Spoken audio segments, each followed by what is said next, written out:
오늘은 종교개혁 506주년 기념주일입니다.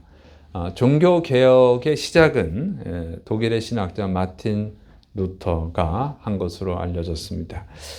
마틴 루터는 천주교의 잘못된 주장에 대해서 1517년 10월 31일에 비텐베르그 성당 정문에 95개조의 반박문을 게시했습니다. 그것을 시작으로 종교 개혁이 시작됐습니다. 그래서 이 개신 기독교에서 이 종교 개혁을 기념하죠. 근데 기독교라고 하는 단어는요, 원래는 천주교랑 개신교를 다 포함하는 단어입니다. 보통은 다 세계적으로 그렇게 알고 있어요. 근데 우리나라에서는 이제 개신교를 보통 기독교 하다 보니까 기독교 하면 개신교로 알려졌어요. 원래는 그 기독교라는 단어는 천주교, 개신교 다 포함하고 있는 단어인데 지금도 그렇게 쓰고 있어요. 그렇게도 많이 쓰는데 언제서부턴가 기독교 하면 개신교를 이렇게 일컫는 말이 됐습니다. 그래서 지금은 개신교라고 이렇게 굳이 표현 안 해도 되더라고요. 근데 엄밀하게 다른 건데 이렇게 됐어요. 자, 그래서 이 개신기독교가 이 종교 개혁을 기념하는 이유는요, 개신교의 탄생의 기원이 된 면이 있죠. 그런데 단지 그것만으로 그러는 것이 아니에요. 이 천주교의 그 부패한 것, 성경의 가르침에서 벗어나서 세속주의적으로 물질만능주의로 또 종교적 형식주의로 타락한 것에 대해서 반발하는 운동이에요. 그래서 성경의 진리로 돌아가자. 성경의 원래 가르침으로 돌아가자고 하는 운동이 종교개혁입니다. 그래서 그것을 우리가 하는 거죠. 이 종교개혁은 뭐냐면 인간이 주인이 되는 것. 그것도 중세 천주교는요, 소수의 권력자들만의 인본주의예요. 여기서 인간이 주인이 되는, 소수의 인간이 주인이 되는 인본주의를 버리고 배격하고 하나님이 주인이 되는 신본주의로 돌아가자고 하는 운동이에요. 그리고 또 인간을 기쁘게 하는 것이 아니라 하나님을 기쁘게 하는 운동이죠. 그리고 성경의 본질, 성경의 올바른 가르침을 회복하는 운동인 것입니다. 그래서 지금 506주년 기념주일인데 지금 506번째로 지키고 있는 거예요. 이걸 왜 매년 지키느냐? 왜 매년 지켜야 되냐면 우리는 계속 개혁되어져야 하기 때문에 그래요. 여러분, 인간은 죄인이에요. 예수를 믿었다고 해서 의인이 되는 것이 아니에요. 완벽한 의인이 되지 않아요. 계속 죄를 짓거든요. 계속 부패하는 거예요. 그래서 계속 개혁을 해야 되는 거예요. 개신교의 장점은 그거예요. 계속 개혁해 간다는 거죠. 물론 부패하고 타락하는 자들도 있어요. 어쩔 수 없어요. 인간이니까. 그런데 계속 개혁을 함으로 인해서 그 부패한 것을 바로잡을 수 있는 거예요. 이게 개신교의 장점입니다. 천주교는 그게 없어요. 교황이 딱 얘기를 해버리면 그게 다 끝이야. 그게 진리가 되는 거예요. 그래서 개혁하기가 힘들어요. 근데 개신교는 서로 잘 싸우죠. 개신교끼리 열심히 싸워. 그럼 막 비판하고 그러는데 저는 그렇게 나쁘게 생각하지 않아요. 누구나 잘못할 수 있기 때문에 누구나 비판할 수 있는 거예요. 그러면서 자동적으로 정화가 되는 거예요. 오히려 비판을 하지 않으면 인간은 죄인인데 완전한 자가 아닌데 타락해 가는 것을 막을 수가 없어요. 그래서 오히려 저는 좋게 생각합니다. 분열되는 건 좀 아픔이 있지만, 좀 가슴 아픈 일이지만, 그러나 비판을 하고 서로 바로잡아가는 것은 아주 좋게 생각을 하죠. 그래서 우리가 종교개혁 기념주의를 계속 지키는 것은 우리가 계속 개혁해 가야 된다는 뜻이에요. 우리는 계속 개혁해 가는 거예요. 매일매일 개혁해 가야 됩니다. 그래서 이 종교개혁의 역사를 살펴보고 올바른 종교개혁을 위해서 나아갈 길에 대해서 설교를 할 것입니다. 자, 종교개혁의 역사를 보면 마틴 루터가 시작을 했죠. 제일 먼저 떠오르는 게 마틴 루터예요. 그는 당시 천주교의 면죄부 판매, 마리아 숭배, 또 성인 숭배, 그 다음에 교황의 절대 주권, 교황의 무오류설, 교황은 절대 죄를 지지 않는다, 교황은 절대 실수하지 않는다, 이런 잘못된 비성경적인 주장에 대해서 95개조로 반박문으로 비판을 한 것입니다. 그리고 올바른 성경의 올바른 진리를 가르치기 위해서 라틴어로 돼 있던 성경을 독일어로 번역을 했어요. 그리고 그걸 보급합니다. 그때 마침 인쇄술이 발달이 돼서 루터가 번역한 그 성경이 독일 전역으로 퍼져나갔어요. 보급이 된 거예요. 그리고 독일을 넘어서 유럽 세계로 다 퍼져나가겠습니다.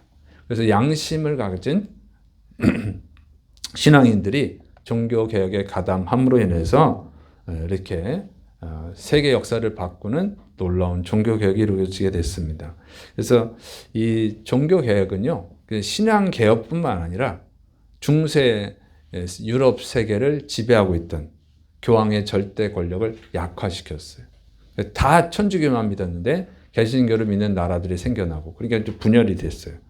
그래서 교황의 그 나라에 갇혀 있던 나라들이 거기서 해방이 되는 거예요. 그래서 성경의 진리 가운데서 자유함을 얻게 됐습니다. 그리고 이제 루터의 종교 개혁은 이제 루터파라고 하는 그 교단을 만들게 됐지만 나중에는 장로교, 감리교, 침례교, 성결교, 하나님의 성의 수많은 교단들을 만들어냈습니다. 그래서 이제 개신교의 탄생을 이끄는 거죠. 그런데 이 종교 개혁을 한 루터가 버름스 회의, 그러니까 종교 재판에 가면서 한 말이에요. 하나님을 하나님 되시게 하라. 나는 내가 인용한 성경의 말씀에 사로잡혀 있고 나의 양심은 하나님의 말씀에 사로잡혔다. 나는 철회할 수도 없거니와 철회하지도 않겠다. 자신의 주장을. 왜냐하면 양심에 불복하는 것은 옳은 것도 아니고 안전한 것도 아니기 때문이다. 하나님이여 내가 여기 섰나이다. 나를 도와주소서. 그러니까 교황이 죽이려고 하는 그런 재판 자리에 참석한 루터가 남긴 말이에요. 그러니까 죽음을 두려워하지 않고 개혁을 했기 때문에 오늘의 이런 놀라운 역사가 일어났습니다. 그 다음에 이제 그 루터뿐만 아니라 종교 개혁에 가담한 사람들이 많이 있는데 두 번째로 존 칼빈이죠. 제네바의 그 종교 개혁자, 장로교의 창시자입니다. 마틴 루터와 함께 정말 중요한 역할을 한 사람인데 이 칼빈이 남긴 중요한 그 역작이 뭐냐면 기독교 강요입니다. 그는 이 기독교 강요를 저술한 목적을 이렇게 얘기했어요. 성경에 대한 올바른 이해를 돕기 위한 것이다 하는 거예요. 그래서 성경을 아는 것도 중요하지만 성경을 올바르게 해석하는 것이 중요하다. 그걸 강조한 거예요. 그리고 성경을 올바르게 해석하기 위해서는 성령님의 조명하심이 있어야 된다 하는 거예요. 인간은 죄인이기 때문에 죄를 가진 인간이 성경을 바르게 해석하기는 어렵다. 그래서 성령님의 도우심을 받아야 된다. 이렇게 강조를 했습니다. 성경을 주장했을 뿐만 아니라 성경 해석의 중요성을 강조한 거예요. 그 다음에 츠빙글리가 있어요. 스위스의 종교개혁자인데 얘는 이제 마틴 루터처럼 성경을 최고의 권위로 인정을 했습니다. 그러면서 오히려 마틴 루터보다 더 엄격하게 성경을 적용을 시켰어요. 그가 남긴 말이에요. 내가 감옥에 투옥된다 할지라도 알프스 산에 바위 하나를 옮기는 것이 성경으로부터 나를 한 뼘 옮기는 것보다 쉬울 것이다. 성경의 권위는 교회의 권위 위에 있다. 성경의 권위가 교회보다 위에 있다. 얘기해요. 성경이 정확하게 하라고 명하지 않으면 우리는 해서는 안 된다. 이런 말을 남겼어요. 그 다음에 존 낙스, 스코틀랜드의 종교개혁자입니다. 이분은 이제 칼빈에게 배웠고, 이 개신교 사상을 정착시키는 장로교 제도를 만든 분이에요. 이분은 이런 말을 했어요. 오 하나님, 스코틀랜드를 나에게 주옵소서. 아니면 죽음을 주옵소서. 기도는 한 사람이 기도하지 않는 한 민족보다 더 강하다. 그래서 이 종교 개혁자들은요, 죽음을 두려워하지 않고 이 진리를 바로 세우기 위해서 목숨을 걸고 개혁을 한 거예요. 그래서 개혁이 이루어진 거죠. 그런데 이 4명의 종교 개혁자들 이전에도 많은 종교 개혁자들이 있었어요. 또 유명한 사람들인데 이제 이런 종교 개혁에 영향을 끼친 사람들 그중에 한 사람이 존 위클리프입니다. 이 영국의 종교 개혁자인데 루터보다 약 160년 전에 태어난 사람이에요. 위클리프가 한 일은 뭐냐면 이런 말을 남겼어요. 성경이 국민에 의한 국민을 위한 정부를 만들어낼 것이다. 이 말 어디서 들어본 것 같죠? 비슷한 말? 링컨, 미국의 16대 대통령 링컨이 게티즈버그에서 연설을 할 때 국민을 위한 정치라는 연설을 했는데 이게 유명하잖아요. 사실은 존 위클리프한테서 영감을 얻어서 그걸 인용을 한 건데, 위클리프가 한 업적은 뭐냐면 성경을요 영어로 번역한 거예요. 그러니까 라틴어로 된 성경을 영어로 번역한 거죠. 그러니까 루터보다 사실은 성경을 먼저 번역한 사람이 존 위클리프예요. 그런데 이 위클리프의 이런 종교 개혁은 크게 확산되지 못한 이유가 뭐냐면 그때 인쇄술이 발달이 안 돼서 그런 거예요. 만약 인쇄술이 발달이 됐으면 어쩌면 종교 개혁자 하면 루터가 떠오르는 것이 아니라 존 위클리프가 떠올랐을 수도 있어요.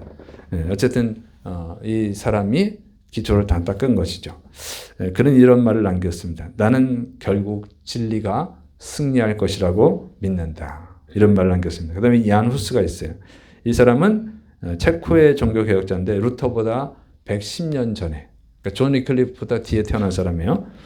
이 사람은 존 위클리프의 영향을 받아서 성경을 믿음의 유일한 권위로 강조하는 복음주의자가 되었습니다. 그리고 교황의 잘못, 교황의 지지자들에 대한 부패한 것들을 비판을 하다가 1415년 7월 6일 27세 젊은 나이로 화형에 처해졌습니다. 근데 이분이 감옥에 갇혔을 때 성도들에게 보낸 편지에 이런 글이 써 있어요.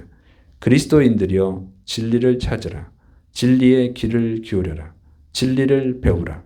진리를 사랑하라. 진리를 말하라. 죽음을 두려워하지 말라. 진리를 사수하라. 종교개혁자들은 전부 다 죽음을 두려워하지 않았어요.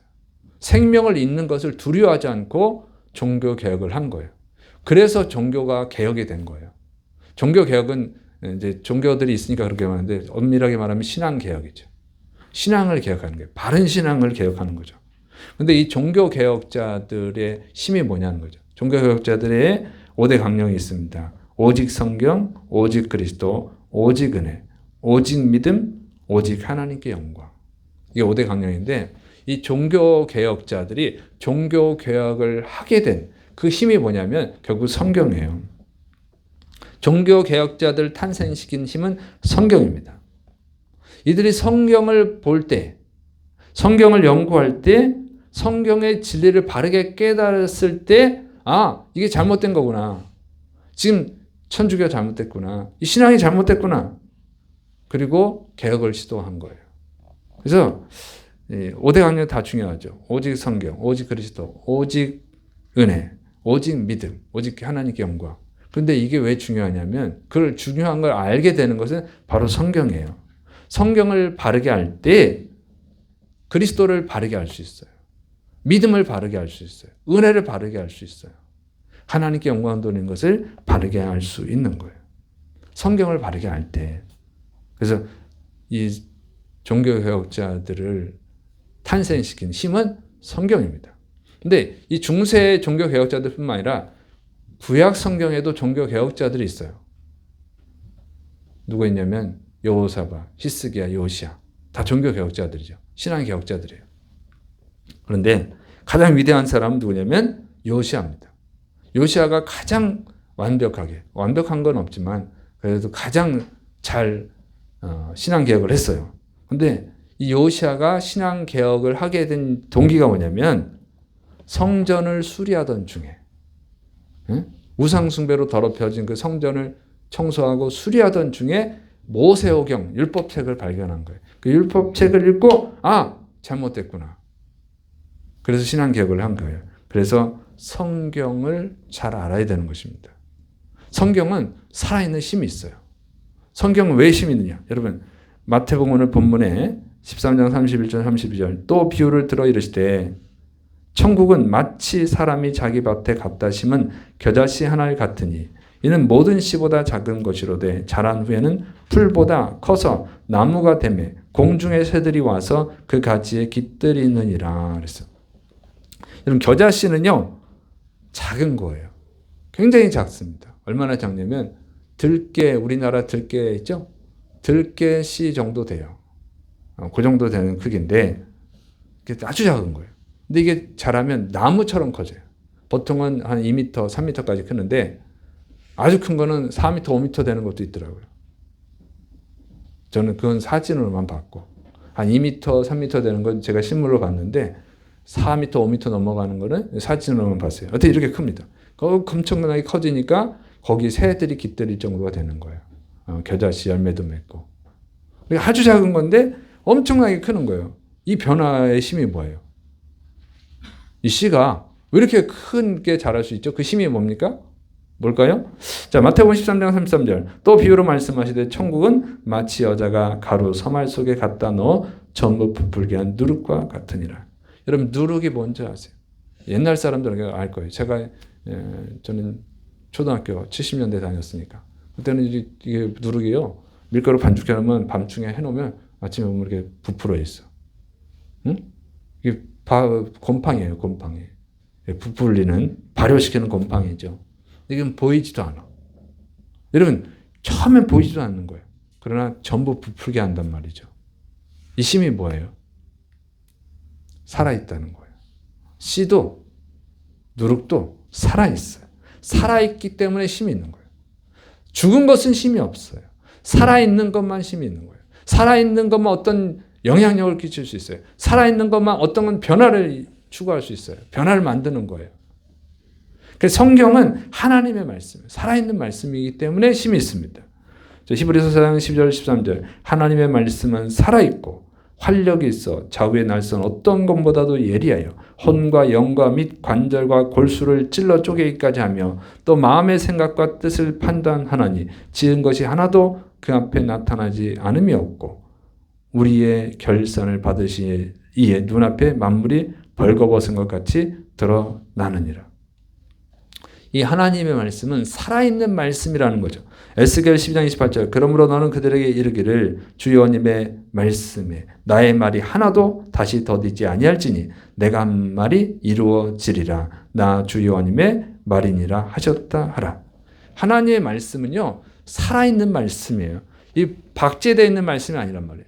박물관에 있는 말씀이 아니라고요. 죽은 말씀이 아니라 살아있다는 거예요. 여러분 이 말씀이 살아있기 때문에 능력을 행하는 거예요. 이 말씀이 살아있기 때문에 사람을 격동시키는 거예요. 그리고 변화를 이루어가는 것입니다. 두 번째 이 말씀은 영생의 말씀이에요. 요한복음 6장 67절 68절 예수님께서 12 제자에게 이르시되 너희도 가려느냐 시몬 베드로가 대답하되 주여 영생의 말씀이 주께 있사오니 우리가 누구에게로 가오리까. 예수님이 오병이어 물고기 2마리 보리빵 5개로 기적을 베풀어서 수만 명을 먹이셨습니다. 아주 배불리 먹이셨어요. 그랬더니 그 사람들이 그 다음날도 왔잖아요. 빵을 또 달라고. 근데 예수님이 빵을 안 주시죠. 난 빵 주려고 온 게 아니고 영생을 주려고 왔다. 영생의 만나를 주려고 왔다.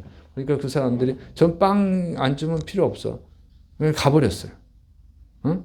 돈 안 주는데 뭐가 필요 있어? 하고 가버렸단 말이에요. 그때 예수님이 제자들에게 너희도 갈 거야? 그랬더니 영생의 말씀이 여기 계심에 우리가 어디로 가겠습니까? 예, 이 말씀은 영생하게 하는 말씀이에요. 영생하게 하는 말씀이라는 것을 알 때 용감해지는 거예요. 영생이 뭐예요? 죽어도 다시 사는 거예요. 부활하게 이렇게 하는 거예요. 종교 개혁자들은 이게 영생의 말씀인 걸 알았어요. 그래서 죽음을 두려워하지 않는 거예요. 죽으면 어때? 어차피 다 죽는데. 여러분 안 죽는 사람 없어요. 다 죽어요. 근데 죽은 다음에 부활이라는 게 있는 거예요. 믿는 자는 천국에서 부활하는 거예요. 예수님 안 믿는 사람도 부활해요. 지옥에서 부활해요. 지옥에서 영원히 고통당해요. 그러나 믿는 사람은 천국에서 부활해서 영원히 행복하게 살아요. 이 말씀은 영생을 주는 말씀이에요. 그러니까 죽음을 두려워하지 않고 종교개혁을 일으킨 거예요. 세 번째로 이 말씀은요. 하나님 자신입니다. 요한복음 1장 1절 태초에 말씀이 계시니라. 이 말씀이 하나님과 함께 계셨으니 이 말씀은 곧 하나님이시니라. 여러분 하나님이라는 거예요. 말씀이. 왜 하나님이 말씀으로 천지를 창조하셨잖아요. 이 말씀을 하나님이 책임지시는 거예요. 말씀 자체에 힘이 있는 거예요. 죽은 자도 살리고 아무것도 없는 무에서 유를 창조하는 것. 이 하나님의 권능의 말씀이에요. 그래서 이 말씀을 가진 자는요. 힘이 있어요. 개혁을 이룰 수가 있는 거예요. 그래서 우리가 이 말씀으로 돌아가야 될 줄을 믿으시기를 축원합니다. 오늘은 종교개혁주일이에요. 종교개혁기념주일이에요. 506주년. 506번째 종교개혁 기념을 하고 있는 거예요. 근데 여러분, 이 말씀이 개혁시키고 있습니까? 오늘 한국교회가 개혁되고 있습니까? 여러분이 개혁되고 있습니까? 안타까운 것은 한국교회가 부패했다는 거죠. 점점 퇴보하고 있다는 거예요. 감소하고 있다는 거예요. 그래서 자꾸 성경으로 돌아가자 그러잖아요. 우리가 성경으로 돌아가자. 종교개혁 뭐예요? 성경으로 돌아가자는 거예요. 성경으로 돌아가고 있느냐 하는 거죠. 안 돌아가는 거예요. 안 돌아가는 게 문제예요. 왜 안 돌아가나요? 성도들이 성경으로 돌아가기 위해서 뭐 하고 있습니까? 이게 참 안타까운 거예요. 어떤 분들은 성경을 필사하기도 합니다. 성경을 쓰는 거예요, 이렇게. 또 어떤 분은 성경을 외우기도 해요. 열심히 있는 성도들만 하는 거지, 물론. 그런데 개혁이 안 되는 거예요. 왜 안 되냐는 거죠. 종교개혁주의를 매년 지키는데 개혁이 안 되는 거예요. 왜 안 되니까? 저는 여러분, 성경의 뜻을 몰라서 그래요. 하나님의 말씀을 몰라요. 왜 모르냐? 일단 안 읽어. 성경을 읽지 않으니까 그렇죠. 읽지 않는데 어떻게 알겠어요? 또, 그러면 읽는 분도 있어. 읽기는 읽는데 기계적으로 읽는 거예요. 말씀의 뜻에 관심이 없어. 그냥 읽는 거야. 읽어야 되니까. 성경을 필사하는 분도 있잖아요. 필사는 하지. 손으로 직접 쓰는 거예요. 어떤 분은 컴퓨터로 치고. 쓰는데 왜? 쓰는 게 목적이지 그 뜻을 알려고 하는 게 목적이 아니죠. 외우는 분도 있어요. 성경들. 성경 구절을 다 외워요. 어떤 뭐 통으로도 외워. 마태복음 1장 외우고 2장 외우고 이렇게 외우는 분도 있어요. 읽는 게 목적이지 뜻을 아는 게 목적이 아니에요. 이게 문제예요. 읽지 않는 것도 문제고 읽어도 문제고 성경을 써도 문제고 외우는 것도 문제예요. 하나님의 뜻을 모르니까 그러는 거예요. 여러분, 종교개혁자들이 한 게 뭐냐면 성경의 뜻을 가르치는 거예요. 성경을 왜 번역했냐면 성경의 진리를 가르치기 위해서 그래요. 이 성경의 진리를 모르면요, 읽고 쓰고 외우는 거 아무 소용없어요. 그 문제입니다, 오히려. 루터가 주장한 것 중에 만인 제사장 있잖아요. 그 만인 제사장서를 이용해서 뭐 성직자만, 뭐 목회자만 성직자냐? 다 제사장이다, 다 제사장. 이거 더 위험해. 하나님의 뜻을 모르는데 어떻게 성직자가 되나요? 오히려 더 위험한 거예요. 성경의 뜻을 알아야지. 성경의 진리를 알아야죠. 여러분, 성경으로 돌아가자고 하는 얘기는요, 개신 기독교만 하는 게 아니에요. 성경으로 돌아가자고 하는 주장은 이단들도 해요. 이단들도 다 성경으로 돌아가자고 그래요. 사기꾼 목회자들도 다 성경으로 돌아가자고 그래요. 그런데 그들이 가르치는 성경은 우리가 가르치는 성경은 달라요. 성경은 똑같은데 뜻이 달라. 이게 문제죠. 자, 이단도 돌아가자고 그러는데 거기 성경으로 돌아가자는 말에 이단의 주장에 넘어가는 사람들이 장로님도 있고 권사님도 있고 또 목회자들도 있다는 거죠. 왜 넘어가나요? 성경의 뜻을 모르니까, 올바른 뜻을 모르니까 그러는 거예요. 그러니까 이게 문제야. 여러분, 성경의 뜻을 바르게 하는 것이 중요한 줄 믿으시기 바랍니다. 성경을 많이 외우고 이게 중요한 게 아니에요. 그럼 본질이 아니에요. 자꾸 우리 본질이 아닌 것에 자꾸 목숨을 걸어. 옛날에 한참 또 유행한 게 성경 뭐 통독하기. 3일에 성경 한 번 통독하기. 어떤 사람 성경 100번 통독했다. 성경 통독 테이프도 팔았잖아요. 엄청 고속으로 돌려가지고 성경을 3일 만에 다 읽을 수 있어요. 그렇게 읽었더니 뭐 복을 받았고 병이 났고 뭐 이런 얘기 하는데 여러분, 다 이게 잘못된 거예요. 성경을 읽어서 뭐 할 거냐고. 성경을 외워서 뭐 할 거냐고요. 성경을 써서 뭐 할 거냐고. 여러분, 예수님 시대에 가장 문제자들이 누구예요? 그 시대에 지금은 없는 목회자들이에요. 바리새인들, 대제사장들, 제사장들, 서기관들. 그 사람들은 성경 박사들이에요. 그래서 예수님하고 논쟁을 하잖아요. 예수님하고 성경 가지고 논쟁을 해. 그렇게 성경을 잘 알아. 랍비 정도 되려면 모세오경은 달달 외워야죠. 근데 왜 예수님하고 논쟁을 하고 예수님이 하신 일을 방해하고 다니고 결국 예수님 십자가에 못 박아 죽였잖아요. 누가? 성경을 가르치는 자들이, 성경을 달달 외우는 자들이, 성경을 손으로 쓰는 자들이, 그 사람도 예수님 못 박아 죽인 거예요. 왜? 성경을 잘못 아니까. 성경의 뜻을 바르게 모르니까 그런 거예요. 그래서 예수님이 그들을 향해 뭐라고 그랬어요? 독사의 자식들아, 회칠한 무덤 같은 자들아, 외식하는 자들아, 천국문을 닫고 자기도 안 들어가고 남도 못 들어가게 하는 자들아 하고 책망하셨잖아요. 성경을 그 사람들이 모르는 게 아니에요. 성경을 달달 외우는 사람들이라고요. 성경을 가르치는 사람들이에요. 근데 뭐가 문제예요? 성경의 바른 뜻을 모르는 거예요. 잘못된 해석을 하고 있는 거죠. 그래서 예수님의 말씀을 가르치셨잖아요. 누구한테 가르쳤어요? 안 믿는 사람들한테? 아니에요. 다 믿는 사람들이야. 예수님은 대부분 하나님을 믿는 자들에게, 성경을 읽고 있는 자들에게 말씀을 가르친 거예요. 성경을 대부분 외우고 있는 사람들한테 말씀을 가르친 거예요. 잘못 이해하고 있으니까. 안식일의 주인은 예수님이다. 바리새인들은 안식일을 가르쳐줘요. 어떻게 지켜야 되는지. 네, 그거 잘못된 거다. 예수님이 가르쳐주는 거예요. 그렇게 지키는 거 아니야. 엉터리예요. 엉터리. 그래서 여러분, 성경의 뜻을 바르게 하는 것이 중요한 줄을 믿으시기를 축원합니다. 바르게 알아야지. 오늘 한국 교회는 자꾸 본질을 잃어버려요. 성경 쓰기 해서 뭐 할 거냐고 도대체. 성경을 달달 외워서 뭐 할 거냐고. 뜻을 알아야지, 뜻을. 뜻을 모르면 오히려 사탄의 자식이 되는 거예요. 바리새인들처럼, 대제사장들처럼. 성경의 뜻을 바르게 아는 게 중요하죠. 그래서 여러분, 이 예수님을 믿은 성도들의 수준이요, 굉장히 높았어요. 여러분, 예수님이 제자들을 만들었잖아요. 그들의 수준이 얼마나 높았냐면, 그래서 초대교회가 부흥한 이유가 뭐냐면 성경을 이해하는 수준이 높았다는 거죠. 얼마나 높았냐? 여러분, 스데반이 설교를 하잖아요. 스데반이 설교하는데 그 설교 내용이 베드로 설교랑 비교할 때 전혀 뒤처지지 않아요. 예수님의 수제자 베드로 사도랑 비슷하단 말이에요, 설교가. 그렇게 성경을 꿰뚫고 있어요. 그 정도 수준입니다. 브리스길라 아굴라 평신도예요. 스데반 집사님도 평신도예요. 집사님이잖아요. 브리스길라 아굴라도 집사예요. 이 사람은 평신도입니다. 그런데 이 사람들의 수준이 어느 정도냐면 아볼로를 가르쳐요. 아볼로는 목회자입니다. 아볼로는 성경에 통달한 사람이에요.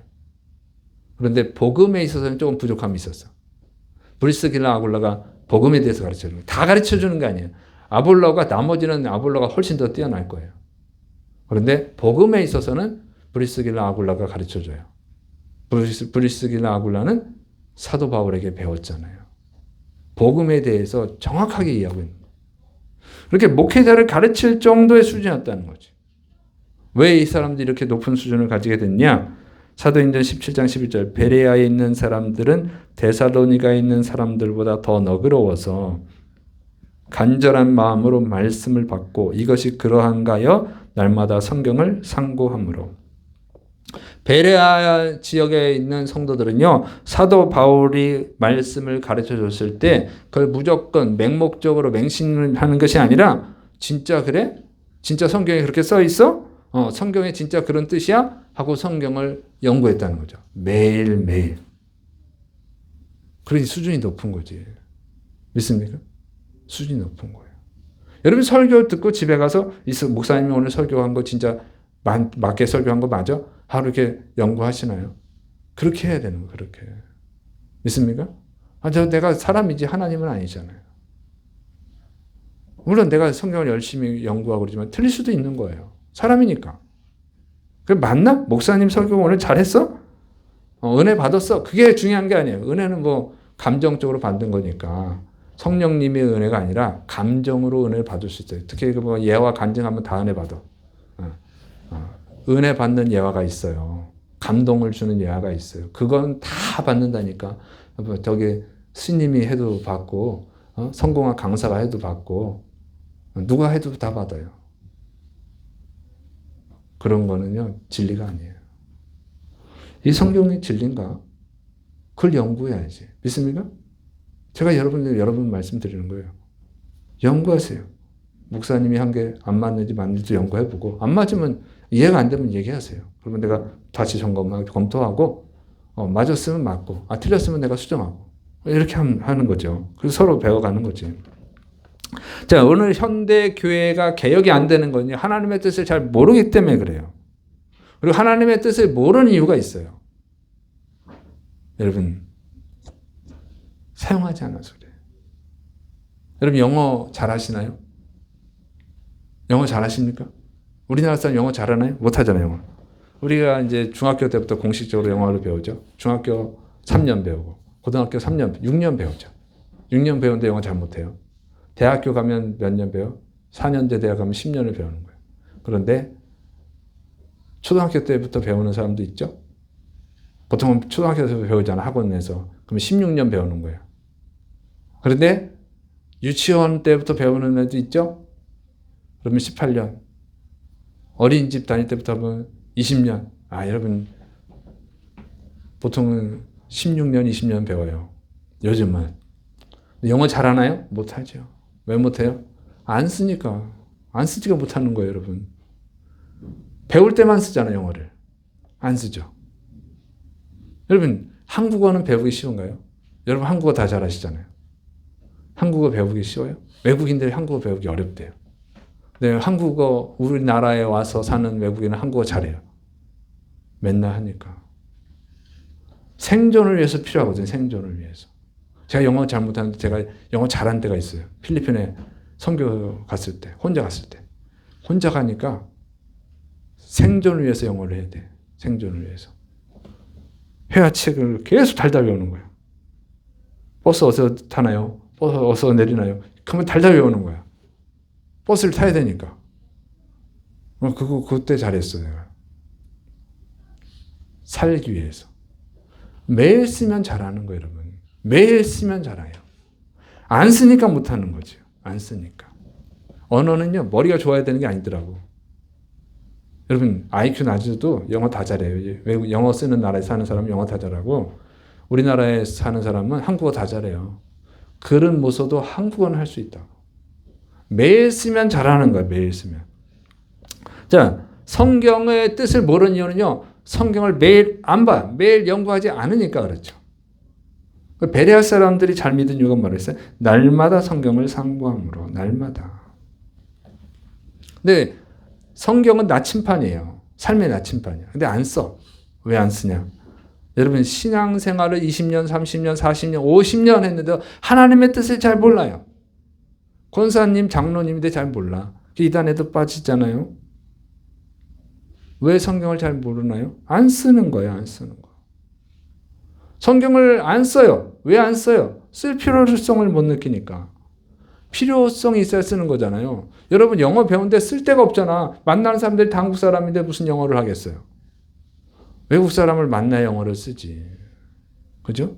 쓸 필요가 없어서 안 쓰는 거예요. 똑같아요. 성경을 쓸 필요성을 못 느끼는 거예요. 그게 문제죠. 그럼 뭐냐면, 여러분은 성경 언제 보나요? 교회 왔을 때, 예배 드릴 때 성경책을 보는 거죠. 그죠? 그러니까 그때만 보는 거야. 이게 삶이, 신앙과 삶이 별개야. 교회 왔을 때만 성경책을 보는 거야. 교회 왔을 때만 성경을 배우는 거예요. 그리고 생활에서는 안 배워. 그러니까 안 쓰니까 모르는 거예요, 성경의 뜻을. 그런데 그건 뭐라고 그러냐면 종교적 생활이라고 하는 거예요. 종교적 신앙. 거의 대부분 다 종교적 신앙생활을 하는 거죠. 왜? 근데 교회는 왜 오나요? 예배는 왜 드리나요? 헌금은 왜 하나요? 봉사는 왜 하나요? 전도는 왜 하나요? 그거 해야 되니까. 그거 해야 축복받고 그거 해야 천국 간다고 그렇게 여러분이 알고 있잖아요. 여러분, 만약에 여러분 성경을 안 읽으면 지옥 갑니다. 그러면 여러분 성경 다 읽을 거예요. 성경 10번 읽으면 여러분 다 천국 갑니다. 그럼 다 성경 10번 읽을 거야. 100번 읽으면 천국 갑니다. 100번 읽을 거예요. 천국 가려고. 여러분 100번 읽으면 100억 부자 됩니다. 그러면 다 읽을걸? 다 읽을 필요하니까. 그렇잖아요. 한 번 읽을 때마다 1억씩 생깁니다. 그러면 1000번도 읽을 거야. 1000번도. 근데 그거 아니잖아요. 그게 아니는 거예요. 그게 종교적이라는 거지. 종교적 생활을 하고 있는 거예요. 종교적. 교회를 오지만 예배 드리고 그리고 헌금도 하고 봉사도 하고 전도해야지 하나님께 축복도 받고 천국도 간다고. 그러니까 여러분이 하는 거예요. 그게. 그거랑 상관이 없으면 여러분 안 할 거라고. 그리고 이게 종교적이라는 거예요. 종교는 다 그래요. 종교는 상업주의예요. 그러니까 인본주의고 상업주의예요. 이기적이고. 종교인들은 다 그러죠. 여러분 부적도 사서 붙이잖아요. 돈 주고. 종이짝을 왜 사서 붙이나? 부적 제가 만들어 드릴까요? 쓰면 붙이면 되는 거예요. 근데 그거를 붙이면 재앙이 떠나가고 복이 임한다. 그래서 그거 사서 붙이는 거 아니에요. 종이짝이를. 근데 불상에 가서 절도 하죠. 불상에 가서 또 사찰에 가서 헌금도 하죠. 왜? 그러면 복 받는다니까 하는 거예요. 여러분 정화수 떠놓고 막 비나이다 하죠. 그래야지 복을 받는다니까. 무당 굿하죠. 500만 원, 몇 년 전에 500만 원인데 지금 모르겠네. 기본이 500만 원을 한 번에 한다니까. 여러분 놀랍지 않아요? 여러분 1년 내내 500만 원 헌금하나? 여러분 500만 원이 그거 아무것도 아니야. 몇 억짜리도 있어. 근데 그걸 해요. 왜? 그래 복을 받는다니까. 어디 고아원에 가서 또 어떤 양로원에 가서 봉사도 하죠. 공덕을 쌓아야 되니까. 그런 거 왜 합니까? 이게 다 종교적이라는 거예요. 종교적. 여러분 이건 사기야. 여러분 기독교 신앙을 그렇게 가지면 종교적이라는 거예요. 상업주의인 거예요. 그렇게 하면 여러분 안 됩니다. 그런 신앙을 갖고 있으니까 내가 예배 드렸는데 내가 헌금했는데 내가 봉사했는데 전도했는데 왜 축복을 안 주죠? 그 시험에 드는 거예요. 그게 종교적 신앙이에요. 이런 아무 상관없어요. 여러분 제가 솔직하게 양심적으로 말씀드리는 거예요. 이렇게 하면 그러면 교회 올 필요도 없네. 그럴 수도 있어요. 괜찮아요. 내가 양심적으로 말씀드리는 거예요. 내가 하나님 은혜도 경험했고 죽음의 위기도 겪어봤고 가난도 겪어봤고 내가 양심적으로 말씀드리는 거예요. 어떻게 하면 교회 성도가 더 많이 모이고 어떻게 하면 헌금이 더 많이 나오고 제가 다 압니다. 한때 성도들 많이 모인 적도 있고. 근데 그렇게 안 하는 거예요. 이거는 죄야, 죄. 종교 행위를 하는 것은 죄입니다. 성도를 많이 모으는 게 뭐가 중요하겠어요? 예수님이 오병이어의 기적을 일으켰을 때 수많은 사람들이 왔지만 예수님은 그런 거 관심이 없었어요. 요즘 교회는 어쩌면 많이 모이면 좋아하죠. 주님은 그 관심이 아니고 구원받은 한 사람이 중요한 거죠. 예수님은 사람을 구원하러 오셨지 많은 사람을 모으려고 오신 분이 아니에요. 구원하러 오신 거예요. 거기에 예수님이 초점을 맞추셨잖아요.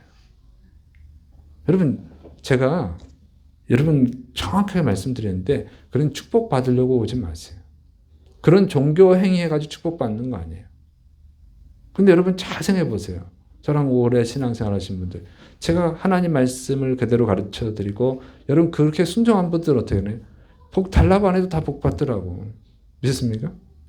뭐 복을 달라고 해서 복을 받는 게 아니에요. 하나님은 그런 종교적 신이 아니에요. 그리고 하나님의 말씀은요. 다 잘 되라고 주는 말씀이야. 믿습니까? 하나님이 여러분을 사랑하시는데 얼마나 사랑하십니까? 예수님을 십자가에 못 박아 죽게 할 정도로 사랑하시잖아요. 그렇게 사랑하시는 분이 말씀을 주신 거예요. 이 말씀을 이렇게 지켜라. 이건 하지 마라. 이건 뭐예요? 잘 되라고 하는 말씀이지. 이거는 해야 되기 때문에 잘 되는 일이기 때문에 이걸 하라고 그러는 거고 이거 하면 잘못되니까 하지 말라는 거죠. 부모가 자식한테 이거 해라 저거 하지 말라. 잘 되라는 것만 하라는 거지 잘못되는 거 하라고 그러나요? 자식이 말을 안 들어서 잘 안 되는 거예요. 공부해라 잘못된 말인가요? 잘된 말이지. 공부하면 애가 잘 될 거 아니에요. 공부 안 하면 잘못되죠 당연히. 부모는 당연히 잘 되라고 하는 것만 해. 부모 말 잘 듣면 애가 잘 되는 거예요. 그죠? 부모 말 잘 들으면 잘 되지. 물론 이상한 부모도 있으니까 그거 좀 빼고 정상적인 부모가 하는 말을 잘 들으면 잘 됩니다. 부모가 하는 말을 안 들어서 잘 못 되는 거지. 왜 좋은 대학을 못 가고 왜 좋은 직장에 취직을 못 해. 부모가 공부하는데 공부 안 해서 그런 거잖아요. 아니면 특별한 특기 있는 걸 살리지 못해서 그런 거잖아요. 똑같아요. 하나님이 우리를 사랑하시는데 여러분을 사랑하는데 잘못되라고 하는 말씀 주시나요? 다 잘 되라는 말씀 주는 거지. 그래서 하나님 말씀 잘 들으면 잘 돼요. 여러분 수적해 본 분들은 알잖아요. 엄청난 부자가 되는 건 아니에요. 그건 은사가 있어야 된다고 그랬어요. 그러나 말씀을 잘 들으면 잘 됩니다. 신기하게 잘 돼요. 근데 말씀을 안 듣는 분들은 잘못되죠. 하나님의 말씀이 잘 되는 것만 잘 하라고 그러는 건데 그걸 안 듣고 어떻게 잘 되겠어요? 그거 신기하잖아요. 예수님 그러잖아요. 너희는 먼저 그의 나라와 그의 의를 구하라. 그러면 이 모든 것을 너에게 더하시리라. 믿습니까? 하나님 말씀대로 하면 그냥 유치하게 축복 구하지 마세요. 그냥 말씀 순종하면 잘 되는 거예요. 믿습니까? 그냥 잘 되는 거야. 원래 잘 되라고 주신 말씀이니까. 근데 말씀 안 들으면 잘못되는 거예요. 잘못되니까 하지 말라고 그런 건데. 그걸 경험하잖아요. 여러분 너무 이렇게 축복받으려고 그렇게 유치하게 할 필요 없어요. 저도 여러분도 알지만 제가 옛날에 윤동원 선생님이 5천만 원짜리 차 사주더라고요. 저는 차가 필요 없다고. 5천만 원짜리 차에 될 필요가 없으니까. 제가 안 받았잖아요. 차 그냥 지금 좀 본인 끌고 다니는데 돈이 없어서 본인 끌고 다니는 거 아니에요. 저 돈도 많습니다. 제가 교단 총무하는데 2천만 원 정도 받았더라고. 2,400만 원 정도 후원했어요. 근데 그런 돈 받고 내 양심을 저버리거나 내가 올바르게 하지 않으면 안 되니까 그런 것 때문에 내가 돈 2천만 원 때문에 내가 바르게 못 쓰면 안 되니까 그 이상으로 후원했어요. 떳떳해 항상. 그런데 그게 뭐냐면 제가 뭐 특별히 축복을 구하는 건 없어요. 근데 하나님이 복을 주시는 거예요. 어디에서든지 당당하게 살아갈 수 있어요. 믿습니까? 2천만 원도 큰 돈이지, 큰 돈은. 근데 그런 거 중요하지 않아요. 여러분 진짜 하나님 말씀을 믿으세요. 정말 하나님의 뜻대로 살면 여러분 그냥 하나님 책임져 주시는 거예요. 믿습니까? 그러니까 이게 말씀은 매일매일 삶에 필요한 도구거든요. 근데 그걸 몰라. 매일매일의 나침판이란 말이에요. 그런데 종교행위를 하는 거예요. 종교행위. 주일날 오면은 뭐 11조 하면 뭐 봉사하면 전도하면 하나님 축복해 주겠지. 그건 유치한 거예요. 그건 종교적 신앙이라고 하는 거예요. 천주교가 타락했던 거랑 똑같은 거예요. 그게 필요한 게 아니에요. 하나님의 뜻을 바르게 알고 그 뜻에 순종하는 것이 중요한 줄을 믿으시 바랍니다. 그래서 삶의 나침판이야.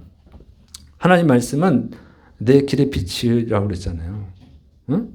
항상 필요한 거야. 이게 항상 필요하다고 하는 걸 아세요. 자, 이스라엘이 4,000년이 지나도록 이 성경을 여호와 신앙을 지켜가고 있는 이유가 뭐냐면 그들이 매일매일 성경에서 해답을 찾는 거예요. 우리는 그 하브루타를 머리 좋아지는 방법, 공부하는 방법으로 이해를 하는데 그 사람들 그게 아니고 그냥 하나님의 뜻을 찾는 거예요. 여러분 하나님의 뜻대로 살면 자동적으로 잘 되는 거예요. 믿습니까? 특별히 순교자 같은 선지자 같은 그런 사명이 있지 않는 이상은 그냥 원래 잘 되게 돼 있어요. 그러니까 하나님 말씀을 찾아야지. 하나님이 인간을 세상에 보내신 이유가 뭐예요? 사명이 있어서 보낸 거예요. 각자 여러분에게 사명이 있거든요. 나에게 주신 사명이 뭘까? 그걸 찾아야 되고 그 하나님 뜻을 하나님의 영광을 나타내려면 어떻게 돼요? 내가 하나님 뜻대로 살아야 하나님께 영광을 나타낼 수 있잖아요. 그러니까 내가 오늘 살아가는데 어떻게 살아가야지 하나님의 뜻대로 사는 거지? 그러니까 성경을 찾아야 되는 거야. 인생에 문제가 생겼어. 이 문제를 어떻게 해결할까? 도망갈 생각만 하지 말고 이 문제 속에 있는 하나님의 뜻은 무엇이지? 이 문제를 어떻게 해결해야지? 그를 찾으려니까 성경을 필요한 거죠. 그러니까 매일 성경이 필요한 거야. 매일매일 필요하거든요. 매일 연구해야 되는 거예요. 그래서 그 사람들은 그걸 성경을 갖고 가족들이 토론을 한다. 친구들끼리 모여서 성경을 가지고 토론을 해요. 그게 하브루타야. 우리 안 하잖아요, 여러분. 여러분 안 하시잖아요. 성경은 주일날만 필요한 거야. 그렇게 안 돼. 그래서 성경 일독이 와 대단해. 뭐가 대단해? 성경 일독하는 게 아무것도 아닌 거지. 우리는 성경 일독이 대단한 게 된 것은 그만큼 우리가 개혁이 필요하다는 얘기입니다. 매일 성경을 읽으셔야 돼요. 그래서 최소한 여러분이 일주일에 한 번은 가정 예배를 드리라는 거예요. 그래서 그 가정 예배도 다 만들어드렸잖아요. 여기 어디 가서 여기 여러분 가정 예배 이거 여러분 쉽지 않아요. 이거 만드는 것도 네? 성경의 뜻을 바르게 해석해서 그래서 적용할 수 있게 해주는 거예요. 그래서 제가 또 머리를 굴렸어요. 좀. 이게 지금 가정예배 질문지가 잘못됐다. 질문지를 또 여러분이 어떻게든지 성경을 삶에 적용시키게 하려고 가정예배 질문지도 새로 만들고 있어요. 좀. 이래도 안 하는 분들이 있어요. 여러분. 그러면 종교적 생활하는 거예요. 진짜 신앙생활 해야지. 응? 매일 하나님의 말씀과 만나야 돼요. 하나님이 주신 나의 사명. 뭐지? 어떻게 하나님께 영광 돌리지? 그걸 찾아야 돼. 그래서 성경 말씀을 보셔야 됩니다. 그래서 일주일에 한 번이라도 가족들하고 모여서 성경 말씀을 읽고 예배드리고 토론하고 그리고 목사님이 좀 잘못 가르친 것 같아. 그러면 얘기하시고 있습니까? 성경에서 해답을 찾으시고 삶의 문제 해답을 찾으시고 그렇게 순종하세요. 그럼 역사가 일어나는 겁니다. 가족이 안 믿는 분들은 부역원이랑 같이 해. 부역원이랑 같이 해서 나누세요. 내가 이렇게 해석했는데 너는 그렇게 해석했구나. 그 어느 게 맞지? 이렇게 찾아가야 돼요. 이게 매일 필요한 말씀. 믿습니까? 예수님이 말씀을 양식으로 표현한 이유가 있어요. 양식은 매일 먹어야 살잖아요. 그렇죠? 매일 금식하시나요? 왜 대답들이 없어? 맨날 밥 먹잖아요. 말씀은 맨날 먹어야 돼요. 믿습니까? 영원히 사는 거예요. 그럴 때 개혁이 되어지는 줄을 믿으시를 축원합니다. 말씀이 매일매일 살아가는 도구가 돼야 되는 거예요.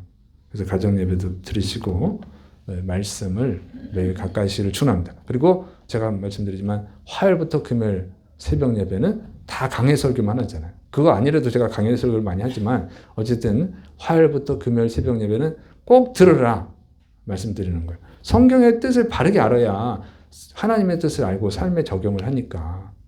그래서 별 볼 일 없어 보일 수도 있어. 원래 근데 밥은 별 특별한 게 아니잖아요. 외식이 특별한데 맨날 외식 먹으면 배탈 나고 집안이 거덜나요. 매일 먹는 평범한 밥이 제일 좋은 거야. 그러니까 화요일부터 금요일까지 새벽 예배 강의를 꼭 들으시고 그런 것이 기초가 돼야 주일 설교도 알아듣고 다른 설교도 알아들을 수 있는 거예요. 물론 제가 대부분 성경 말씀 위주로 하긴 하지만 그래도 말씀드린 겁니다. 그래서 여러분이 매일매일 이 하나님의 말씀으로 여러분의 삶을 점검하고 회개하고 여러분의 삶을 신앙을 개혁하시기를 축원합니다. 매일 개혁해 가야 되는 거예요. 매일 개혁하고 우리 교회가 그렇게 말씀으로 개혁이 되어지면 이런 문화가 한국 교회로도 뻗어나가면 개혁이 되어지고 정말 나라 사람들을 살리는 생명력 있는 교회가 될 줄로 믿습니다.